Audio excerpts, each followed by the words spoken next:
반갑습니다. 소영주 소장입니다. 러시아가 우크라이나를 침공했습니다. 공식적으로 군사시설을 정밀 타격하면서 러시아 군함이 우크라이나 영토에 들어가면서 코스타는 급락했습니다. 2648, 70포인트 가까이 급락을 했습니다. 저 멀리 있는 러시아 때문에 한국이 직격탄을 맞고 전 세계가 직격탄을 맞았습니다. 그만큼 한 치 앞을 알 수 없는 2022년 2월 말입니다.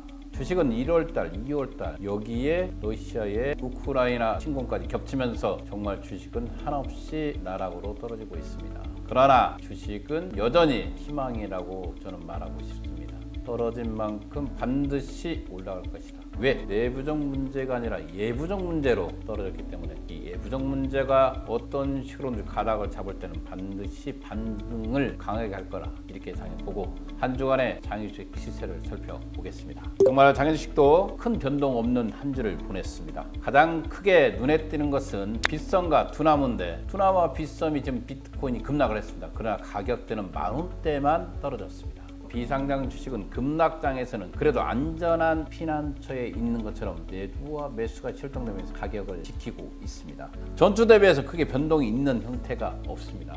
현대 엔지니어링이 6만 원대를 복귀했지만 여전히 매수는 약하다 이렇게 말씀드리고요. 눈에 띄는 종목들 중에서 특히 마켓컬리가 유난히 시장에 물건이 많이 나오고 있습니다. 기간이 99,000원까지 마지막 VIP에 들어간 상태에 있는데 현재 마켓컬리가 85,000원까지 대량 물건이 나오고 있습니다. 일반 개인 물건은 10만 원의 가격은 형성되어 있지만 실질적으로는 9만 원대 초반과 8만 원대 후반의 가격물들이 나오고 있다는 것입니다.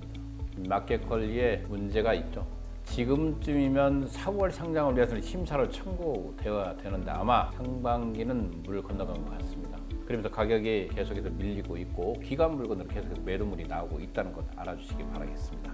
이 정도로 한 주간 시세를 마치고요. 기본적으로 지금 현재의 장은 바로 전쟁의 장이 되고 말았습니다. 러시아군이 우크라이나 항구 마리우폴 오데사에 상륙을 했다는 방송을 했습니다. 이미 군사시설의 정밀 타격도 이루어지고 있다고 보도가 이어지고 있고 러시아의 특수부대 요원들이 300명 가까이가 이미 침투해 있었다. 이러면서 전쟁이 기정사실화되면서 주식은 급락의 연속을 하고 있습니다. 장외 주식 또한 분명히 이런 급락은 거래량의 급격한 위축으로 이어질 겁니다. 투자 심리가 급격히 냉각되겠죠. 다만 상장된 주식보다는 안전하게 가격을 지키면서 있기 때문에 먼 길을 가고자 하는 사람은 바로 이 장외 주식에 투자하는 이유가 여기에 있습니다. 올해가 아니라 내년을 보겠죠. 이 우크라이나 사태는 어떤 식으로든 방향점을 잡을 거라 보고 있습니다. 미국이 할 수 있는 일이 경제 제재 말고는 없겠죠. 군사적 행동으로 이어지는 3차 대전까지 이어질 수 있기 때문에 군사적 제재보다는 경제적 제재를 통해서 이와 연대해서 강력한 경제 제재가 이루어질 것이다. 그 실효성은 의문점을 낳고 있습니다. 과연 러시아가 어느 선에서 이 전쟁을 멈출 것인가? 그것을 바라볼 수밖에 없는 것이 현실입니다. 유엔도 강력히 경고하겠죠. 미국의 경고, 유엔의 경고까지도 과연 러시아가 어느 정도 실효성 있게 받아들이냐의 문제인데 그 실효성은 약하다 이렇게 보고 있습니다. 그래서 전 세계는 푸틴의 다음 결정에 주목하고 있고 이 다음 결정에 의해서 주식은 움직일 수 있다 이렇게 보고 있고 거래소 코스닥을 들고 있는 사람들은 밤잠을 설치는 시간이 시작되었습니다. 이 장외 주식을 들고 있는 사람 입장에서는 아직 상장되지 않았기 때문에 그래도 다행이라 이렇게 말씀드리겠습니다. 장외 주식은 늘 거래가 이루어지는 시장이었습니다. 그러나 1월과 2월 정말 거래가 급감하고 있습니다. 당연히 형 주식이 안 좋기 때문에 아우 주식인 장외 주식도 안 좋습니다. 특히 마켓컬리 상당히 좋은 주식입니다. 작년에 비해서 벤처기업 스타트업부터 66,000명을 고용했다. 이 중에서 누가 1위냐? 마켓컬리가 1위입니다. 이 마켓컬리가 고용의 문제에서는 가장 좋은 일을 많이 했습니다. 반대로 이 마켓컬리가 블랙리스트의 운용이 드러나면서 검찰로 넘어갔습니다.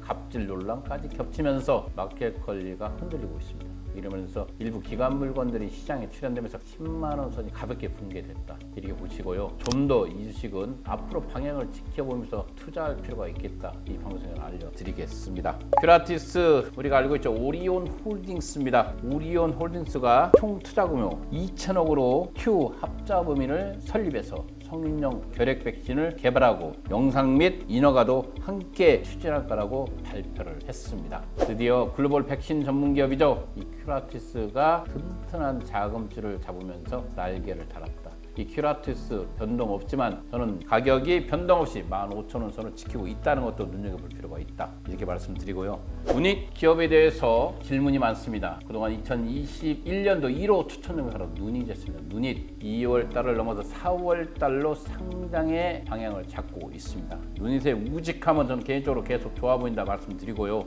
글로벌 외쳤던 누닛이 드디어 38개국이나 진출했습니다. 이미 미국의 FTA 승인 자체도 놀라운 일이지만 우직하게 한계를 파간 의료기기의 AI 소프트웨어 절대 강자인 누닛의 출발은 이제 시작이기 때문에 시장에서 매도물을 찾기가 어렵습니다. 이렇게 러시아로 인해서 전 세계가 주식이 급락하고 있지만 비상장 주식, 장애 주식인 누닛의 가격은 변동 없이 그 자리를 지키는 것이 바로 이런 것이 장애 주식인 것입니다.